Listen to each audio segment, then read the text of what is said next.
नमस्कार बच्चों, कैसे हैं आप सब। आई होप आप सभी बहुत अच्छे होंगे और मौज मस्ती के साथ पढ़ाई भी डेफिनेटली कर रहे होंगे। इस वीडियो में हम लोग एग्जांपल्स का यूज करके फंडामेंटल थ्योरम ऑफ अरिथमेटिक को समझेंगे और फिर उस पर बेस एक्सरसाइज यानी एक्सरसाइज 1.2 के हर एक क्वेश्चन को बहुत डिटेल में सॉल्व करेंगे। और हाँ, डिविजिबिलिटी रूल्स का यूज करके डिफिकल्ट नंबर्स के प्राइम फैक्टर्स कैसे फाइंड करें, इस बात को भी बहुत डिटेल में समझेंगे। और हर एक क्वेश्चन का टाइम स्टैम्प भी आपको डिस्क्रिप्शन बॉक्स में मिल जाएगा। आप लोग अपने रिक्वायर्ड क्वेश्चन पर डायरेक्टली जंप भी कर सकते हैं। तो अगर ये वीडियो आपको काम की लगती है तो देर किस बात की है, कॉपी पेन उठाइए, फोकस बनाइए और आ जाइए। मिलते हैं म्यूजिक के दूसरी तरफ।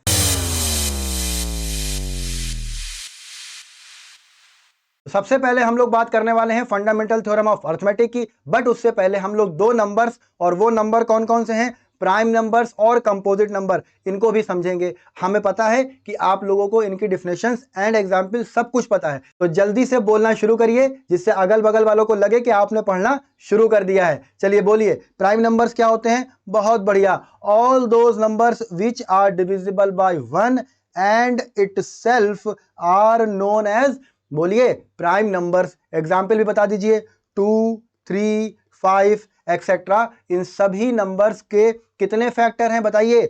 एक फैक्टर तो हो गया 1 और दूसरा फैक्टर ये नंबर खुद, तो कितने फैक्टर हो गए भैया, 2 फैक्टर हो गए। इन नंबर्स के कितने फैक्टर्स होते हैं, 2 फैक्टर्स होते हैं। तो ये भी बहुत समझने वाली बात है। तो prime numbers have 2 factors only. Composite number की डिफिनेशन बनाइए भैया यहीं से। तो all those numbers which have more than 2 factors are known as composite number। बोलिए एग्जाम्पल भी बोल दीजिए। चलिए 4 का एक फैक्टर 1 हो गया, बहुत बढ़िया। दूसरा फैक्टर 2 हो गया और तीसरा फैक्टर ये 4 खुद हो गया। तो कितने फैक्टर हो गए, 3 हो गए। तो जब 3 हो गए तो क्या ये प्राइम नंबर की डिफिनेशन को फॉलो कर रहा है, because prime numbers have 2 factors only, but this number has कितने, 3 factors, then 4 is not a prime number. बहुत बढ़िया। चलिए एक सवाल मेरा आप सभी से है, आप लोग ये बताइए कि क्या 1 प्राइम नंबर है। बताइए, क्या 1 प्राइम नंबर है या कंपोजिट नंबर है। कौन सा नंबर है 1, देखें कितने बच्चों को आता है। कमेंट बॉक्स में कमेंट करके बताइए। चलिए, आई होप आप सभी लोगों ने बता दिया होगा। अब हम एक्सप्लेन करते हैं। काफी सारे बच्चों को यह बात नहीं पता होगी, तो वो लोग ध्यान से सुने। देखिए, अभी अभी हमने बोला कि प्राइम नंबर के कितने फैक्टर होते हैं बेटा, 2 फैक्टर होते हैं। यही बात जरा 1 पे अप्लाई करते हैं। तो 1 का क्या फैक्टर है, 1 का सिर्फ एक फैक्टर है और जो है 1। बात समझ रहे हैं, क्या इसका कोई दूसरा फैक्टर है, नहीं है। और प्राइम नंबर की डिफिनेशन क्या होती है, all those numbers which have 2 factors, जिसमें से एक तो आपका 1 हो गया और दूसरा वो नंबर खुद हो गया। और इस केस में 1 ही वो दोनों काम कर रहा है और यहां पर इसका फैक्टर सिर्फ एक है, यानी ये प्राइम नंबर नहीं है और ना ही ये कंपोजिट नंबर है, because 1 has only 1 factor. But for composite number, all those numbers which have more than 2 factors are known as composite number। तो 1 ना ही प्राइम नंबर है ना ही कंपोजिट नंबर है। बहुत बढ़िया। अब हम लोग बात करते हैं फंडामेंटल थ्योरम की। अब देखिए, हो सकता है कि आप लोगों ने फंडामेंटल थ्योरम ऑफ अरिथमेटिक का नाम आज सुना हो या इससे पहले कुछ दिनों पहले सुना हो, बट इसके बारे में आपको बहुत पहले से पता है और ये सब बातें आप बचपन से पढ़ते आ रहे हैं, बस आपने उस तरह से इसको सोचा नहीं। चलिए, एक मेथड होता है और वो होता है प्राइम फैक्टराइजेशन। आई मुस्कुराहट सबके मुंह पर, सब लोगों ने प्राइम फैक्टराइजेशन करा हुआ है और सबको आता भी है। कहाँ यूज करते हैं इसको, आप सब लोग बोलेंगे सर एलसीएम और एचसीएफ निकालने में हमने इसको भर भर के यूज करा है। बहुत बढ़िया। चलिए 2-3 एग्जाम्पल लेते हैं और वहीं से हम लोग दी फंडामेंटल थ्योरम ऑफ अरिथमेटिक को समझने की कोशिश करते हैं। ठीक है, देखिए एक एग्जाम्पल लिया था हमने 4 के तरह प्राइम फैक्टराइजेशन बताइए। एक तो हो गया 1 इंटू 2 इंटू 2, इसको ऐसे लिख सकते हैं, बिल्कुल लिख सकते हैं। पावर की फॉर्म में लिख दे तो भैया बताओ, 2 की पावर 2, 1 को अगर ना लिखें तो 2 की पावर 2 भी इसको हम लिख सकते हैं। चलिए कोई दूसरा एग्जाम्पल बताइए। 6 को लिख सकते हैं 1 इंटू 2 इंटू 3, लिख सकते हैं, पावर यहाँ पर 1 ही चल रही है। कोई और एग्जाम्पल बताइए। 12 को हम लोग कैसे लिख सकते हैं, 2 इंटू 2 इंटू 3, लिख सकते हैं कि नहीं लिख सकते, बिल्कुल लिख सकते हैं। पावर की फॉर्म में कैसे लिख सकते हैं, 2 की पावर 2 इंटू 3। अब ये सब क्या है, ये सब हमने कंपोजिट्स नंबर या नेचुरल नंबर्स को हमने प्राइम फैक्टराइजेशन यानी प्रोडक्ट ऑफ प्राइम नंबर्स में ब्रेक करना शुरू करा। इससे क्या हो रहा है कि ये सारे ही नंबर्स को हमने प्राइम नंबर्स के प्रोडक्ट की फॉर्म में लिखा, यानी प्राइम नंबर्स को आप मल्टीप्लाई करेंगे तो आपको नेचुरल नंबर्स या ये नंबर जो कॉम्पोजिट नंबर्स भी हैं ये आपको मिलना शुरू हो जाएंगे। अब यहां से एक बात समझ में आ रही है कि हम लोग नेचुरल नंबर को प्राइम नंबर्स के प्रोडक्ट की फॉर्म में लिख सकते हैं। कोई भी नंबर आप अपने मन में लाइए और आप उसको लिख के देख लीजिए। 26 है, हम छोटे नंबर इसलिए ले रहे हैं क्योंकि आपको समझाना भी है। बड़े नंबर्स को प्राइम नंबर्स के प्रोडक्ट की फॉर्म में आप लोग चेंज करके खुद से देखिए। 26 को कैसे लिख सकते हैं? 2 इंटू 13, देखिए 2 भी प्राइम नंबर है, 13 भी प्राइम नंबर है, तो 26 को हमने प्रोडक्ट ऑफ प्राइम नंबर्स की फॉर्म में लिखा। अब हम लोग इसका उल्टा सोचते हैं, चलिए देखते हैं क्या होता है उसमें। चलिए कुछ प्राइम नंबर्स लिख लेते हैं। 2, 3, बोलिए 5, 7 और आगे बोलिए 11, ठीक है 13, ये आप इन्फिनाइट तक लिख सकते हैं। हम लोग इसी से काम चला लेंगे। देखिए अगर हम 2 को 2 टाइम्स मल्टीप्लाई करेंगे तो हमें क्या मिलेगा? 4, ठीक है। 2 को 3 से मल्टीप्लाई करेंगे तो हमें क्या मिलेगा? 6। 2 को 5 से मल्टीप्लाई करेंगे तो हमें क्या मिलेगा? 10। 2 इंटू 3 इंटू 5 को करेंगे तो हमें वैल्यू क्या मिलेगी बताइए? 2 3 जा 6, 6 5 जा 30, ठीक है। आप करते चलिए। 5 को 11 से मल्टीप्लाई करेंगे तो क्या मिलेगा? 55। अब ये क्या हो रहा है? हम लोग बोलिए, हम लोग प्राइम नंबर्स को मल्टीप्लाई कर रहे हैं हर बार, तो हमें हर बार एक यूनिक नेचुरल नंबर मिल रहा है। मिल रहा है या नहीं मिल रहा है? बिल्कुल मिल रहा है। मतलब अब हम इसको अगर थ्योरी की फॉर्म में बोले तो हम क्या लिखेंगे? व्हेन वी मल्टीप्लाई 2 और more than 2 prime numbers we will get a unique, बोलिए अ यूनिक नेचुरल नंबर। बस शर्त ये होनी चाहिए कि जिन नंबर्स को आप मल्टीप्लाई कर रहे हैं वो डिफरेंट होंगे तो आपका नेचुरल नंबर भी डिफरेंट होगा। ये बात समझ में आई? हमने क्या कहा? हमने कहा जब आप प्राइम नंबर्स को मल्टीप्लाई करते हैं तो आपको क्या मिलता है? आपको नेचुरल नंबर मिलता है। यही स्टेटमेंट है फंडामेंटल थ्योरम ऑफ अर्थमेटिक का। अब हम लोग फंडामेंटल थ्योरम ऑफ अर्थमेटिक को पढ़ते हैं, बहुत ध्यान से पढ़ेंगे, लाइन बाय लाइन ब्रेक करेंगे और फिर अपने एग्जाम्पल से उसको समझने की कोशिश करेंगे। चलिए पढ़ते हैं। तो फंडामेंटल थ्योरम ऑफ अर्थमेटिक जो कि आपकी थ्योरम 1.2 है, ये क्या बोलती है? Every composite number can be expressed. Example उठाते हैं भैया। 12 एक कंपोजिट नंबर है। क्यों? क्योंकि 12 हैज मोर देन 2 फैक्टर्स। कौन कौन से हैं बताइए? 1, 2, 3, 4, 6 और 12 खुद, ठीक है ना। इस तरह से ये कंपोजिट नंबर है। अब 12 को हम लोग क्या बोल रहे हैं? देखिए एवरी कंपोजिट नंबर, यानी 12 एक कंपोजिट नंबर है। कैन बी एक्सप्रेस्ड, इसको हम लिख सकते हैं, ब्रैकेट में लिखा है factorise, as a product of primes. तो देखिए प्रोडक्ट ऑफ प्राइम्स में कैसे लिखेंगे? वही प्राइम फैक्टराइजेशन वाली बात कर रहे हैं, कुछ नया नहीं है, बस लाइन इन्होंने चेंज करके क्या लिख दी है? As a product of primes. बात ये प्राइम फैक्टराइजेशन की ही कर रहे हैं। देखिएगा 1 इंटू 2 इंटू 2 इंटू 3, यही तो लिखा था। 2 2 जा 4, 4 3 जा 12। तो यही बात आप हर डिफरेंट कंपोजिट नंबर पे लगाएंगे, आप उस कंपोजिट नंबर को प्रोडक्ट ऑफ प्राइम्स में चेंज कर लेंगे, ठीक है। आगे पढ़ते हैं। And this factorisation is unique. देखिए बात को समझिए, क्योंकि हर एक कंपोजिट नंबर का प्राइम फैक्टराइजेशन डिफरेंट होता है। अगर प्राइम फैक्टराइजेशन सेम हो गया मतलब क्या है? क्या हम लोग 14 को भी ऐसे ही लिख सकते हैं? नहीं लिख सकते। 14 को लिखने के लिए हमें 2 इंटू 7 लिखना पड़ेगा। क्या हम लोग 15 को भी ऐसा ही लिख सकते हैं? नहीं लिख सकते हैं। उसको लिखना पड़ेगा कैसे? 2 नहीं आएगा इसमें, फ्लो में 2 लिख दिया।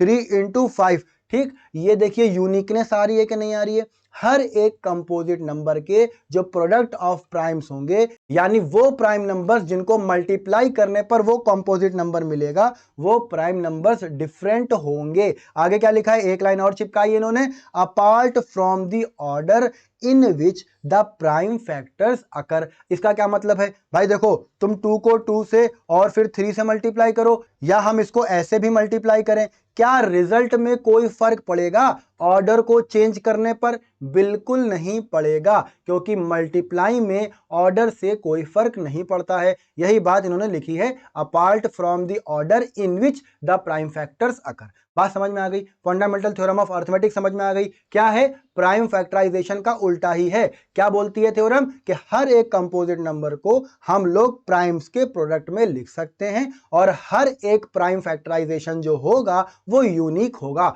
ठीक है। और हमारा रिजल्ट ऑर्डर पर भी डिपेंड नहीं करता है। किसके ऑर्डर पर? प्राइम फैक्टर्स के ऑर्डर पर भी डिपेंड नहीं करता है, ठीक है, चलिए भाई, अब हम लोग इस पर बेस क्वेश्चंस को या हम कहें कि फंडामेंटल थ्योरम ऑफ अर्थमेटिक के एप्लीकेशंस को समझने के लिए एक्सरसाइज 1.2, कौन सी एक्सरसाइज बेटा, एक्सरसाइज 1.2 के हर एक क्वेश्चन को बहुत डिटेल में करेंगे। और जैसा कि हमने इंट्रोडक्शन में ही बताया था कि हम लोग डिविजिबिलिटी रूल से, समझ रहे हैं, डिविजिबिलिटी रूल से सीखेंगे कि प्राइम फैक्टराइजेशन कैसे फाइंड करते हैं। जिन बच्चों को आता है बेटा वो लोग ये वाला पार्ट यानी डिविजिबिलिटी रूल वाला पार्ट स्किप कर देना, आप लोग आगे के क्वेश्चंस को देख लेना क्योंकि वीडियो में टाइम स्टैम्प आपको मिल जाएगा। ठीक है, तो हम लोग एक्सरसाइज 1.2 के क्वेश्चन नंबर 1 से शुरुआत करते हैं। क्वेश्चन नंबर 1, 2 और 5 हम करेंगे। फिफ्थ क्वेश्चन में हम लोग डिविजिबिलिटी रूल को सीखेंगे। तो चलिए भाई शुरू करते हैं जल्दी से, बिना टाइम वेस्ट करे। 140 के प्राइम फैक्टर्स करते हैं। हमको पता है ये सारे ही क्वेश्चंस आपको आते हैं। तो 2 का टेबल पढ़ते हैं। 2 7 14 0, देन 2 3 6, बहुत बढ़िया, 2 5 10। अब बताइए 5 5 7 35, 7 1 7। तो हम 140 को लिख सकते हैं, क्या लिखेंगे बोलिए, 140 को लिख सकते हैं 2 × 2 × 5 × 7। It means 2 to the power 2 × 5 × 7। ये बात समझ में आ गई, बहुत आसान क्वेश्चन है, हमें पता है। चलिए 156 को देखते हैं। 156 को देखते हैं तो यहाँ पर लास्ट में है 6, ये एक इवन नंबर है, इसका मतलब ये 2 से डिवाइड होगा। तो 2 से डिवाइड करते हैं। 2 7 14, 2 8 16, फिर से ये 2 से डिवाइड होगा। 2 3 6, 2 9 18। क्या अब ये 2 से डिवाइड होगा? नहीं, क्योंकि ये एक ऑड नंबर है। तो 3 1 3, 3 3 9। अब ये 13 से ही डिवाइड होगा क्योंकि 13 एक प्राइम नंबर है। तो 13 का टेबल 1 टाइम्स पढ़ेंगे, 13 1 13। तो अब 156 को हम कैसे लिखेंगे? 156 को हम लोग लिखेंगे 2 × 2 × 3 × 13। समझ में आ गया? पावर की फॉर्म में कैसे लिखेंगे? 2 की पावर 2 × 3 × 13। अच्छा ये बताइए पावर 2 कैसे हो रही है? कोई बताएगा एक्सपोनेंट वाला rule? When the bases are same on multiplying power gets added। Multiply करने पर अगर बेस सेम है तो पावर ऐड हो जाती है, अगर डिवाइड करते हैं तो क्या होता है? पावर सब्सट्रैक्ट हो जाती है। When the bases are same on dividing the power gets subtracted। ये सब बातें याद करते हुए चलना है, ठीक है। अब हम लोग चलते हैं फिफ्थ क्वेश्चन पर, जो बहुत ही अच्छा क्वेश्चन है और इसके फैक्टर्स को ढूंढने में बच्चों को बहुत प्रॉब्लम होती है। तो चलिए देखते हैं। देखिए 7 4 2 9। सबसे पहले हम लोग ये देखेंगे कि ये नंबर किन नंबर से डिवाइड नहीं होगा। बात को समझ रहे हैं? तो हम लोग पहले ये डिसाइड करेंगे कि हमें इस नंबर को किससे डिवाइड नहीं करना है, फिर बाद में जो बचेगा उससे डिवाइड कर लेंगे। ठीक है, बात समझ रहे हैं? देखिए ये किसी भी इवन नंबर से डिवाइड नहीं होगा, यानी 2 4 6 8 10 12 14 16 18 20 22 24। अब आप लोग कहेंगे सर कैसे पता आपको कि ये किसी भी इवन नंबर से मल्टीप्लाई नहीं होगा? इसलिए नहीं होगा क्योंकि इसकी यूनिट डिजिट ऑड है, या ये पूरा नंबर ही ऑड है। और जब भी हम इवन नंबर्स का टेबल पढ़ते हैं तो हमेशा हमें इवन नंबर ही मिलता है। इसका मतलब सारे इवन नंबर अपने आप रेस से हट गए।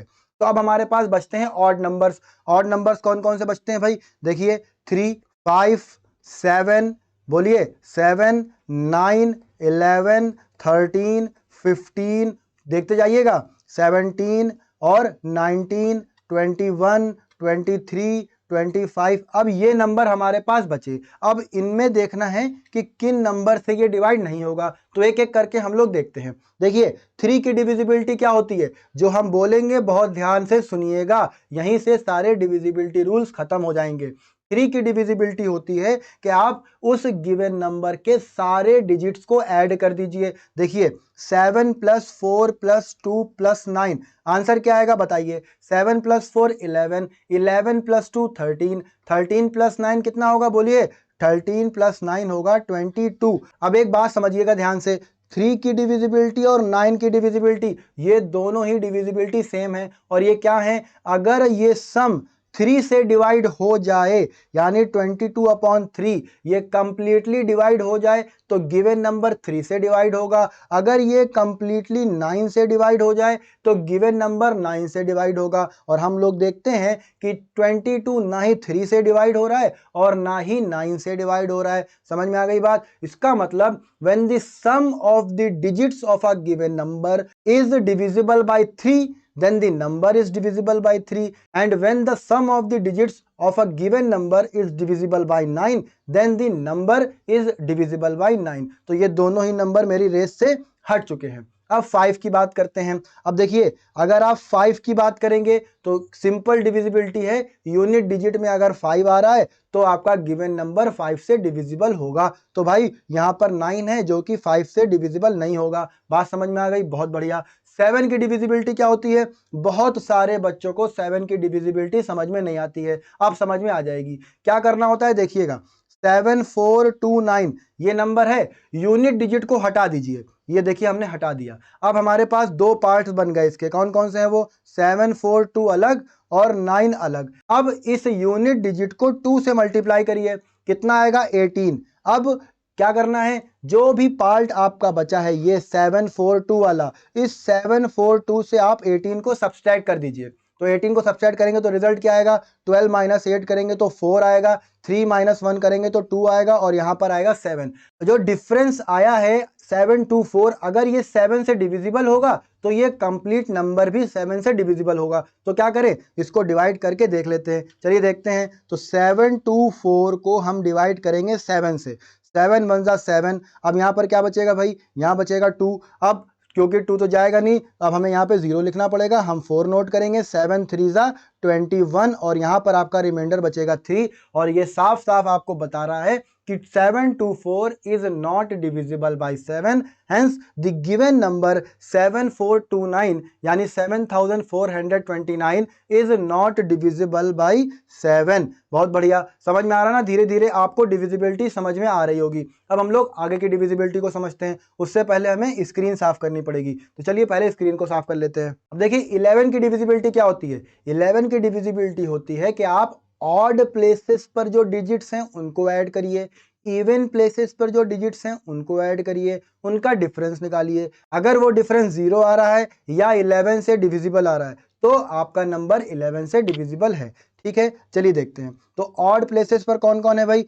7 और 2 है, इन दोनों को ऐड करेंगे तो हमें क्या मिलेगा? 9 मिलेगा। और देखिए इवन प्लेसेस पर कौन है? 4 एंड 9 है, इन दोनों को ऐड करेंगे तो हमें क्या मिलेगा? हमें मिलेगा 13। अब हमें निकालना है इनका डिफरेंस। डिफरेंस मतलब बड़े नंबर से छोटे नंबर को सब्सट्रैक्ट करिए। 13 माइनस 9 करेंगे तो हमें मिलेगा 4। ना ही ये 0 के इक्वल है और ना ही ये 11 से डिविजिबल है। इसका मतलब 7429 11 से भी डिविजिबल नहीं है। इस तरह से हम लोग धीरे धीरे अपने नंबर्स को काट रहे हैं। बात समझ में आ रही है कि नहीं? अब देखिए यहाँ तक की डिविजिबिलिटी हमें समझ में आ गई। अब आगे की डिविजिबिलिटी जैसे 13 है, 17 है, तो ये बहुत ज़्यादा आगे जाएंगे तो आप कंफ्यूज भी होंगे। तो 13 से हम लोग डिवाइड करके देख लेते हैं। 13 से हम लोगों ने डिवाइड करके देखा तो हमें क्या मिलेगा बताइए? टेबल आता है ना 13 का, तो बताइए how many times we will multiply 13 to get a number 74 और a number which is less than 74? बताइए। 13 5 जा 65। अब इसको सब्सट्रैक्ट करते हैं, वैल्यू क्या आएगी? 9। अगला नंबर 2। अब बताइए 13, बोलिए जल्दी से। 13 7 जा 91। आई गेस सही बोल रहे हैं हम, बोलते रहिएगा। अगर गलत पढ़ रहे हो तो बता दीजिएगा, आप लोग को एक्टिव रहना है, एकदम पैसिव नहीं सुनना है। तो 13 7 जा 91, सब्सट्रैक्ट करेंगे 1, देन 9 नोट करेंगे। अब देखिए 13 वजा 13, अभी भी ये पूरा पूरा डिविजिबल नहीं होगा, 6 बच जाएगा। इसका मतलब ये नंबर 13 से भी डिविजिबल नहीं है। बहुत बढ़िया। अब आगे एक नंबर आ गया है 15। जब ये नंबर 5 से डिविजिबल नहीं है तो भैया 15 से तो होगा ही नहीं। बात समझ में आ रही है कि नहीं आ रही है? कैसे कंक्लूड की हमने ये बात? हमने ये बात इसलिए कंक्लूड की क्योंकि 5 की डिविजिबिलिटी होती है यूनिट डिजिट्स पर या तो 0 हो या 5 हो, और 15 भी उसी से बना है भाई, 5 से ही बना है, इसलिए उस नंबर को 5 से तो डिविजिबल होना ही पड़ेगा। और ये नंबर 5 से डिविजिबल नहीं है, इसलिए ये 15 से भी डिविजिबल नहीं होगा और 13 से भी नहीं होगा। अब हम लोग 17 को चेक करते हैं। चलिए भाई 17 को चेक करने के लिए हमें 17 का टेबल पढ़ना पड़ेगा। 17 का टेबल याद है आप लोगों को कि नहीं याद है? आई होप आप लोग को याद होगा। नहीं याद है तो फिर भैया क्या करिएगा, मल्टीप्लाई करके चेक करिएगा, बाद में याद करिएगा। ठीक है भाई, चलिए डिवाइड करते हैं। 7429 डिवाइड बाई 17। तो 17 का टेबल कितने टाइम्स पढ़ेंगे? 4 टाइम्स पढ़ेंगे। बहुत बढ़िया। 17 4 जा बोलिए 68, 6 सब्सट्रैक्ट कर दीजिए, हमें मिलेगा 6। देन हम 2 नोट करेंगे, फिर 17 3 जा 51। सही पढ़ रहे हैं ना भैया? बताते रहिएगा, सब्सट्रैक्ट करिए। 2 माइनस 1 1, 6 माइनस 5 1, देन 9 नोट करेंगे। 17 7 जा 119 होता है, तो याद कर लो भैया 119, ये पूरा का पूरा डिवाइड हो जाएगा। इसका मतलब 7429 इज डिविजिबल बाय 17। कितनी मेहनत से वो नंबर मिला है, और वो नंबर यानी प्राइम नंबर या प्राइम फैक्टर क्या है, 17 है। तो अभी हम लोग इसको ऐसे ब्रेक करके लिख सकते हैं 7429 इज इक्वल टू 17 इंटू 437। ये बात समझ में आ रही है कि नहीं आ रही है? हाँ सर समझ में आ रही है। अब हमें किसको ब्रेक करना है? अब हमें ब्रेक करना है 437 को। चलिए 437 को भी ब्रेक करते हैं। कैसे करेंगे भैया बताओ? अब क्योंकि हम लोग 17 तक पहुंच गए हैं, इससे पहले वाले नंबर से तो ये डिवाइड हो नहीं रहा होगा, तो हम 17 से चेक कर लें या फिर हम उसके आगे के नंबर से इसको डिवाइड करेंगे। ठीक है, चलिए 17 से चेक कर लेते हैं भैया। 17 से डिवाइड करेंगे तो हम कितने टाइम्स टेबल पढ़ेंगे? 17 2 ज़ा 34। ठीक है ना? चलिए भाई सब्सट्रैक्ट कर दीजिए, तो वैल्यू आएगी, बताइए वैल्यू आएगी आपकी 9। देन हम 7 नोट कर लेते हैं। अब हम लोग कितने टाइम्स टेबल पढ़े 17 का? बहुत बढ़िया, 5 टाइम्स पढ़ना पड़ेगा। 17 5 ज़ा 85। सब्सट्रैक्ट कर दीजिए भाई। 7 माइनस 5 करेंगे 2, 9 माइनस 8 करेंगे तो 1, यानी 12 आ रहा है। 17 से ये नंबर डिविजिबल नहीं है, तो इसका मतलब 17 आगे इसको फर्दर डिवाइड नहीं करेगा। तो हम किसके पास जाएंगे? फिर हम जाएंगे 19 के पास। चलिए भाई 19 से करके देखते हैं। 437 को इस बार हम लोग डिवाइड करेंगे 19 से। 19 का टेबल पढ़िए भाई। 19 2 ज़ा 38। सब्सट्रैक्ट कर दीजिए, कितना मिलेगा? हमें मिलेगा 5। देन हम 7 नोट करेंगे। अब हम कितने टाइम्स टेबल पढ़ेंगे? 19 3 ज़ा 57। कंप्लीट डिवाइड हो चुका है। तो देखिए हमें 19 एक प्राइम नंबर मिला और 23 भी एक प्राइम नंबर है, तो हमें 437 के दोनों ही प्राइम फैक्टर्स मिल गए। देखिए बात को समझिए, जब हम 19 को 23 से मल्टीप्लाई करेंगे तभी तो हमको 437 मिलेगा। इस तरह से दो प्राइम नंबर्स यानी 19 और 23 437 के फैक्टर्स होंगे। तो हमें अब 7429 के तीनों ही प्राइम फैक्टर्स मिल चुके हैं, और वो क्या है चलिए देखते हैं। 7429 के तीनों प्राइम फैक्टर्स हैं 17 इंटू, बोलिए 19 इंटू 23। तो ये हमारा रिक्वायर्ड आंसर हो जाएगा। आई होप आप सभी लोगों को ये प्राइम फैक्टर्स कैसे ढूंढे ये समझ में आ गया होगा। अब आप लोगों को कोई डाउट नहीं बचा होगा। अगर अभी भी कोई डाउट बचा है तो बेटा जरूर कमेंट बॉक्स में कमेंट करके बताइएगा। अब हम लोग एक्सरसाइज 1.2 के नेक्स्ट क्वेश्चन यानी क्वेश्चन नंबर 2 को देखते हैं। क्वेश्चन नंबर 2 का स्टेटमेंट क्या कह रहा है भाई? Find the LCM and HCM of the following pairs of integers and verify that LCM into HCF is equal to product of the two numbers. ये सब क्वेश्चंस आप लोग पहले के क्लासेस में कर चुके हैं, हमें पता है। देखिए एलसीएम और एचसीएफ की डिफिनेशन क्या होती है, पहले तो ये समझते हैं। जो एचसीएफ होता है ना, ये कैसे फाइंड करते हैं हम लोग? Using prime factorisation. बताइए कौन बताएगा? डिफिनेशन क्या बनती है इसकी? बहुत बढ़िया, product of the smallest power. क्या भैया? स्मॉलेस्ट पावर किसकी? Of each common factor. और कौन सा कॉमन फैक्टर?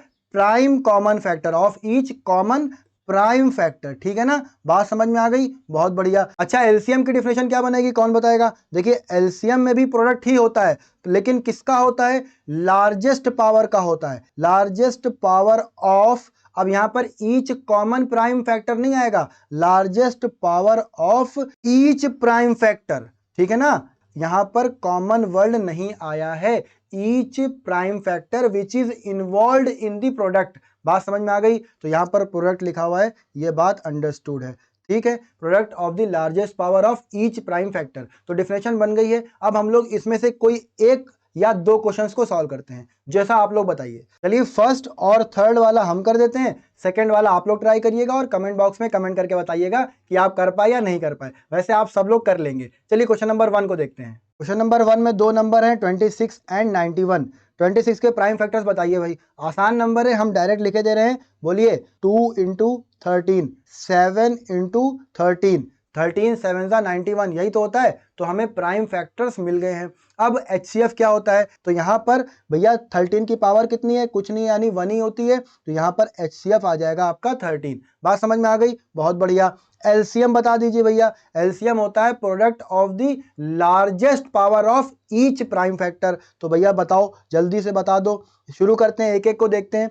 2 की पावर यहाँ पर 1 है, यहाँ पर है ही नहीं दूसरे वाले में, तो हमें लेना तो पड़ेगा ही। 13 इन दोनों में ही है और पावर 1 है, तो 13 एक बार कंसीडर कर लिया। और 7 की भी पावर 1 है, तो हमने 7 को भी कंसीडर कर लिया, क्योंकि उसमें बोला जाता है each prime factor, common word नहीं आया है तो हमें हर एक प्राइम फैक्टर को कंसीडर करना है और जो कॉमन होगा उसकी लार्जेस्ट पावर को देख लेना है। तो देखिए भैया मल्टीप्लाई करते हैं 13 टू द 26 इंटू 7, 7 से मल्टीप्लाई करिए, वैल्यू क्या आएगी 7 6 द 42 कैरीज 4, बोलिए 7 2 द 14 प्लस 4 18, ये 182 हमारा एलसीएम आ चुका है। अब देखिए एक स्टेटमेंट और लिखा है क्वेश्चन में, एलसीएम और एचसीएफ को मल्टीप्लाई भी करना है, चलिए इसको भी देख लेते हैं। तो जब हम लोग एलसीएम और एचसीएफ को मल्टीप्लाई करेंगे तो हमें नंबर्स क्या मिलेंगे बेटा 13 इंटू 182। चलिए अब इसको मल्टीप्लाई करते हैं तो 13 टू द 26 का 6 कैरी 2, 13 8 ज़ा 104 प्लस 2 106 का 6 कैरी 10, 13 वन ज़ा 13 प्लस 10 23, ये इक्वेशन नंबर हो गई हमारी 1। ठीक है ना भैया। अब देखिए आगे लिखा हुआ है, क्या लिखा है, प्रोडक्ट ऑफ दी नंबर्स, ये भी फाइंड करना है। तो यहाँ पर नंबर्स क्या है 26 और 91 है बेटा, इसको आप लोग मल्टीप्लाई करिएगा, ट्राई करिएगा खुद से, और यहाँ पर इसका रिजल्ट भी 2366 ही आएगा। इसको हमने इक्वेशन नंबर 2 ले लिया। तो इक्वेशन नंबर 1 और 2 को जब हम कंपेयर करते हैं तो ये वाला स्टेटमेंट प्रूव हो जाता है। क्या है भैया स्टेटमेंट, कि एलसीएम और एचसीएफ का जो प्रोडक्ट है वो आपके प्रोडक्ट ऑफ क्या लिखा है बेटा, प्रोडक्ट ऑफ टू नंबर्स के बराबर है। ये बात प्रूव हो गई, बात समझ में आ गई। अब हम लोग थर्ड क्वेश्चन को देख लेते हैं, चलिए भाई देखते हैं। क्वेश्चन नंबर 3 में जब हम 336 के प्राइम फैक्टर्स फाइंड करेंगे, क्योंकि ये एक इवन नंबर है इसलिए ये 2 से डिवाइड होगा, 2 1 ज़ा 2, 2 6 ज़ा 12, 2 8 ज़ा 16, देन फिर से ये 2 से डिवाइड होगा, 2 8 ज़ा 16, 2 4 ज़ा 8, अगेन 2 4 ज़ा 8, 2 2 ज़ा 4, 2 2 ज़ा 4, 2 1 ज़ा 2, अब ये 2 से जाएगा नहीं, अब हमें 3 से डिवाइड करना पड़ेगा, 3 7 ज़ा 21, और देन आखिरी में हमें 7 मिल जाएगा। तो भैया हमें 336 के प्राइम फैक्टर्स मिल गए और वो क्या हैं, वो हैं 336 को हम लिख सकते हैं 2 into 2 into 2 into 2 into 3 into 7, या हम इसको ऐसे भी लिख सकते हैं कि 2 to the power 4 into 3 into 7। ठीक है ना भाई, समझ में आ रहा है, बहुत बढ़िया। अब हम 54 के प्राइम फैक्टर्स फाइंड कर लेते हैं। तो 54 को भी हम 2 से डिवाइड करेंगे, 2 2 ज़ा 4, 2 7 ज़ा 14, अब ये 3 से डिवाइड होगा, 3 9 ज़ा 27, 3 3 ज़ा 9, और लास्ट में भी 3 से डिवाइड होगा, तो हमें वैल्यू मिलेगी 54 is equal to 2 into 3 into 3 into 3, या इसको हम लिख सकते हैं 54 is equal to 2 into 3 to the power कितना 3। बहुत बढ़िया। अब देखिए HCF बताइए भैया, डिफिनेशन आप लोग को पता है, अब आप लोग HCF बताइए, प्रोडक्ट ऑफ द स्मॉलेस्ट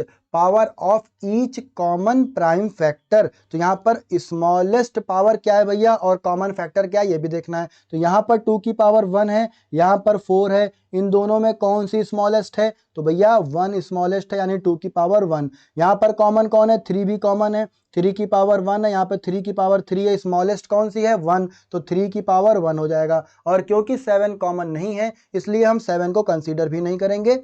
2 3 ज़ा 6, HCF आ चुका है 6। एलसीएम बता दीजिए जल्दी से। तो एलसीएम हम लिखेंगे, क्या होता है भैया, लार्जेस्ट पावर लेते हैं इसमें, तो product of the largest power of each prime factor. देखिए अब देखिए क्योंकि 2 कॉमन है तो 2 में लार्जेस्ट वाले को हम देखेंगे, तो 2 की पावर 4 लार्जेस्ट मिल रहा है, 3 भी कॉमन है और लार्जेस्ट यहाँ पर 3 की पावर 3 है, तो हम 3 की पावर 3 को कंसीडर करेंगे, और 7 को भी हमें लेना पड़ेगा क्योंकि एलसीएम में हम किसी भी नंबर को यानी प्राइम फैक्टर को नहीं छोड़ते हैं।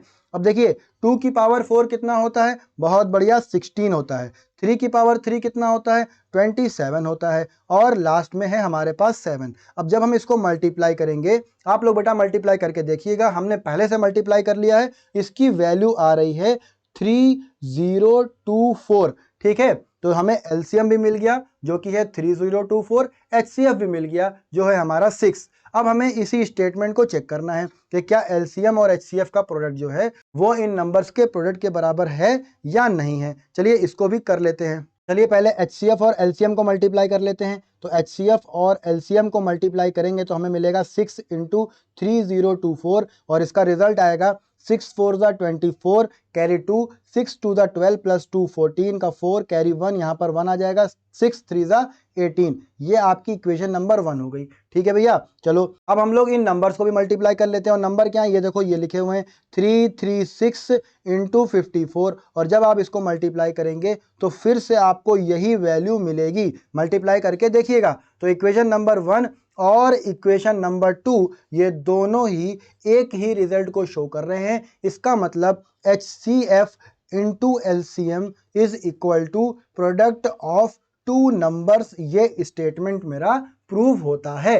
तो आई होप आप लोग को ये क्वेश्चंस बहुत अच्छे से समझ में आ रहे होंगे, और अगर आपको ये क्वेश्चंस आते हैं तो आप लोग डायरेक्टली अपने रिक्वायर्ड क्वेश्चंस पर भी जंप कर सकते हैं। तो अब हम लोग क्या देखेंगे, अब हम लोग क्वेश्चन नंबर 3 को देखेंगे। चलिए देखते हैं। फिर क्वेश्चन नंबर 3 को सॉल्व करने से पहले हम आपसे एक बात जरूर कहेंगे कि अगर आपको ये वीडियो अच्छी लग रही है तो वीडियो को जरूर लाइक करिए। अगर आपको मेरी मेहनत अच्छी लग रही है, मेरा पसीना भी दिख रहा है क्योंकि हम गर्मी में वीडियो रिकॉर्ड कर रहे हैं, तो आप लोग इस वीडियो को ज्यादा से ज्यादा शेयर भी कीजिए, जिससे हमारी वीडियोस का भी फायदा हो और आपके दोस्तों का भी फायदा हो। क्योंकि इस चैनल पर हम लोग क्लास 10th के NCERT plus model paper plus exemplar के हर एक अच्छे से अच्छे क्वेश्चन को सॉल्व करेंगे, जिससे आप लोग बोर्ड एग्जाम्स में बहुत अच्छा परफॉर्म करिए। चलिए क्वेश्चन नंबर 3 के 3 पार्ट हैं। अब बताइए कौन कौन से पार्ट करें।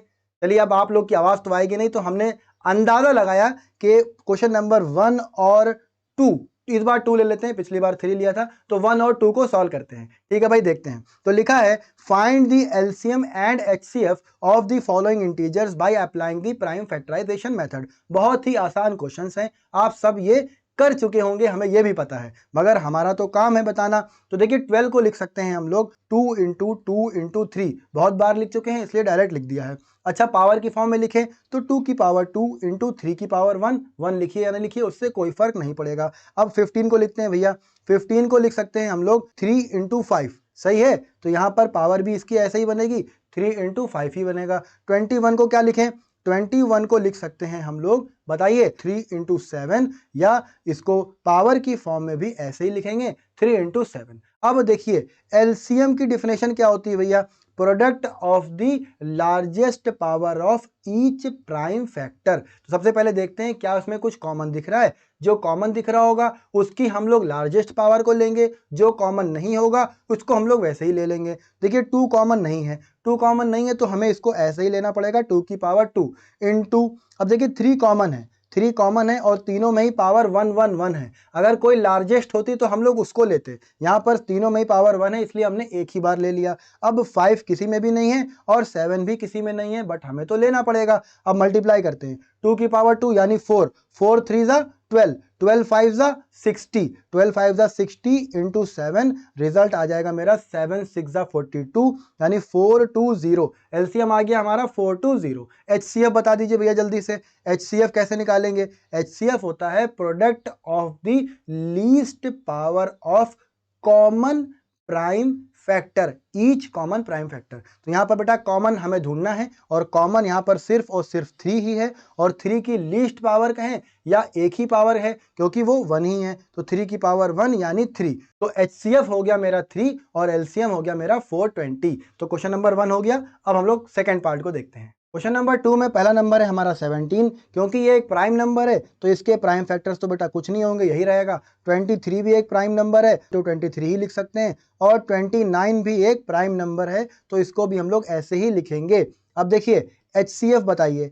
HCF यहाँ पर कुछ भी कॉमन नहीं है, सिर्फ 1 है तो हम यहाँ पर HCF में 1 ही लिखेंगे। और LCM बताइए, LCM में तो हमें हर प्राइम फैक्टर को लेना पड़ेगा, तो 1 तो वो उससे तो कोई फर्क पड़ना नहीं है। 17 इंटू 23 इंटू 29, तो ये नंबर काफ़ी बड़ा है, मतलब मल्टीप्लाई बड़ा है। ये आपका होमवर्क है, ये आप लोग मल्टीप्लाई करेंगे और रिजल्ट कमेंट बॉक्स में कमेंट करके बताएंगे। ये तो मालूम पड़ेगा कितने लोग सच में मल्टीप्लाई करते हैं। चलिए भाई, अब हम लोग देखेंगे क्वेश्चन नंबर 4 को, और थर्ड वाला भी आपका होमवर्क ही है। चलिए भाई क्वेश्चन नंबर 4 पर चलते हैं। तो क्वेश्चन नंबर 4 में क्या लिखा है, गिवन दैट HCF दिया हुआ है 2 नंबर्स का और इनका LCM पूछा है। तो बेटा इसी पैटर्न के क्वेश्चंस तो हम लोग कर रहे थे। एक स्टेटमेंट लिखा था हम लोगों ने, क्या लिखा था, HCF into LCM is equal to product of, बोलो भैया, प्रोडक्ट ऑफ 2 नंबर्स। प्रोडक्ट ऑफ टू नंबर्स, तो भैया इसी स्टेटमेंट में वैल्यू रख देते हैं। HCF कितना दिया है, 9 दिया है। LCM फाइंड करना है, प्रोडक्ट ऑफ टू नंबर्स यानी नंबर्स को आप मल्टीप्लाई कर दीजिए, 306 इंटू 657। चलो भैया LCM निकाल लेते हैं। LCM is equal to 306 into 657 upon 9।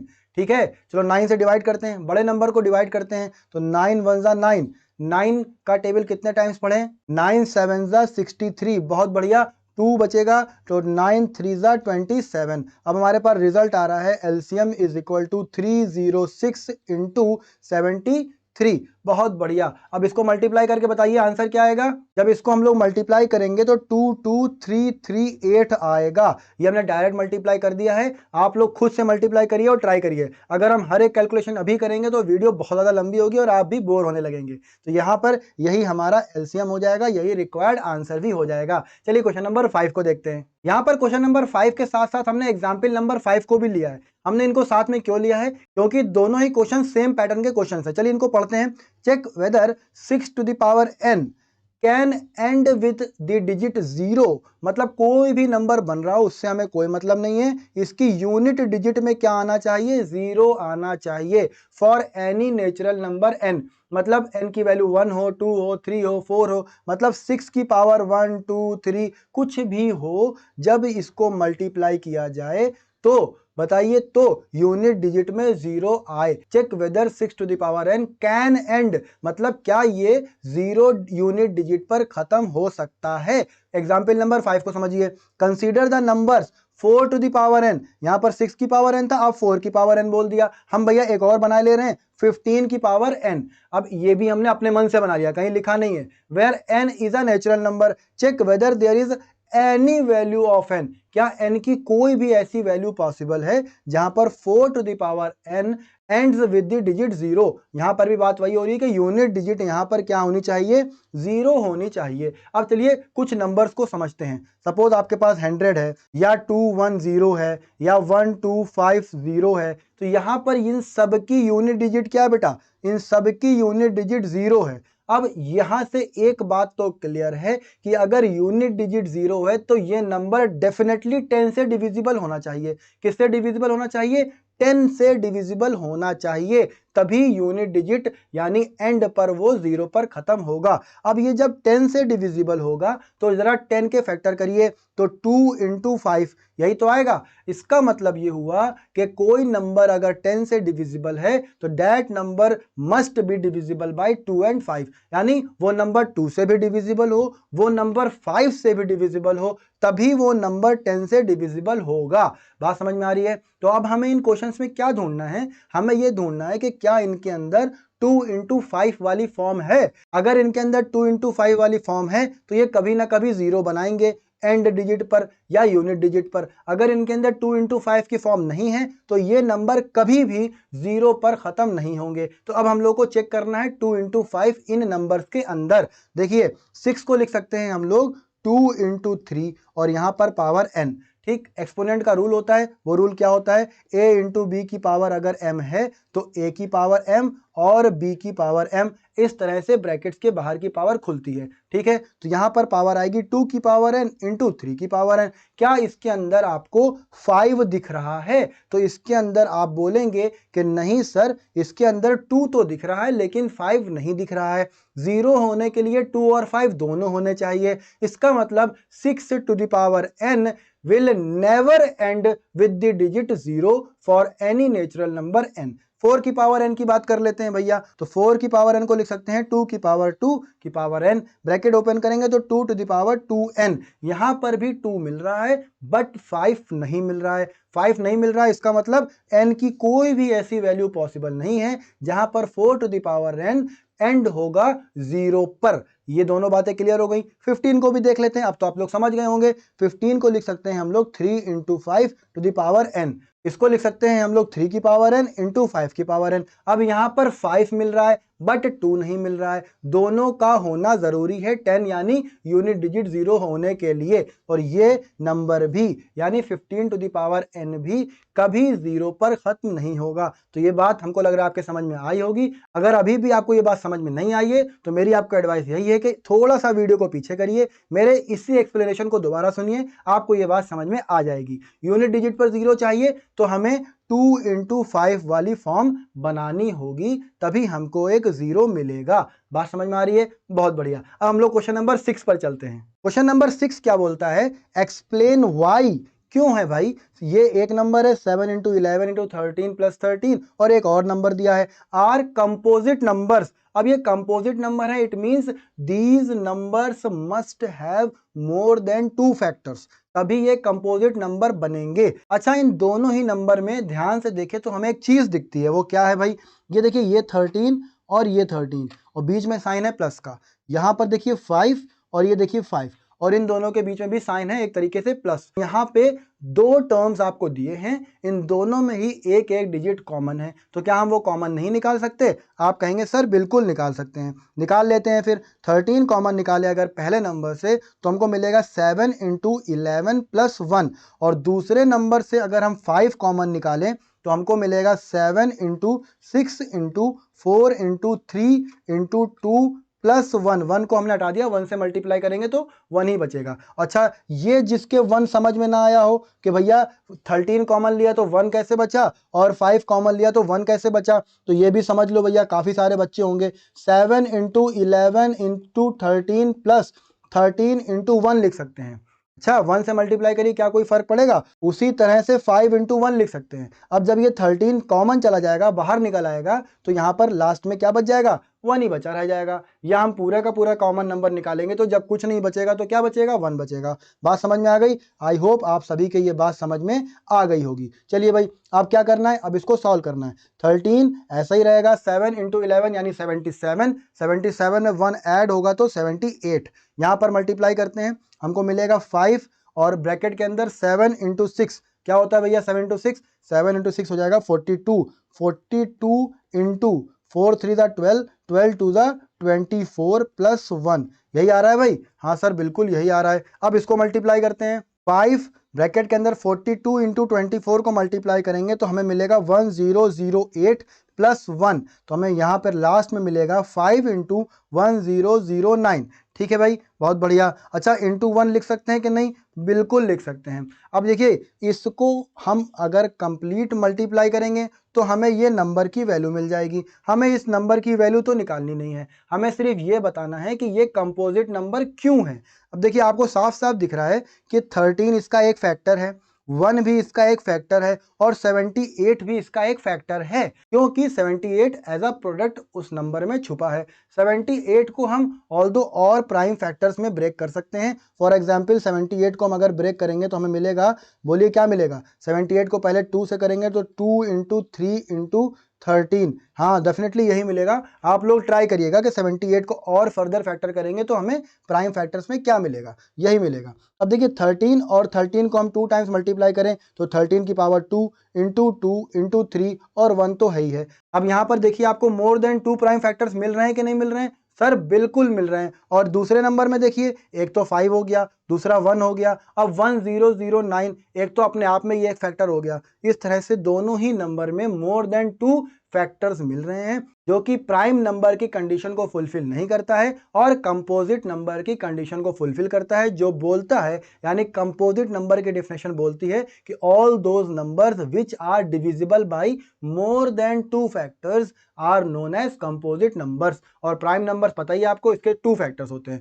तो ये दोनों ही नंबर कंपोजिट नंबर प्रूव हो गए क्योंकि इसके मोर देन 2 फैक्टर्स हैं। चलिए अब क्वेश्चन नंबर 7 पर चलते हैं। क्वेश्चन नंबर 7 पढ़ते हैं, जो कि इस वीडियो का लास्ट क्वेश्चन है। There is a circular path around a sports field. ठीक है भाई, Sonia takes 18 minute to drive 1 round of the field while Ravi takes 12 minutes for the same. मतलब एक चक्कर को समझ लीजिए या उस फील्ड को समझ लीजिए। सोनिया कितनी देर ले रही है? 18 मिनट्स लग रहे हैं सोनिया को, और रवि को 12 मिनट्स लग रहे हैं फॉर द सेम।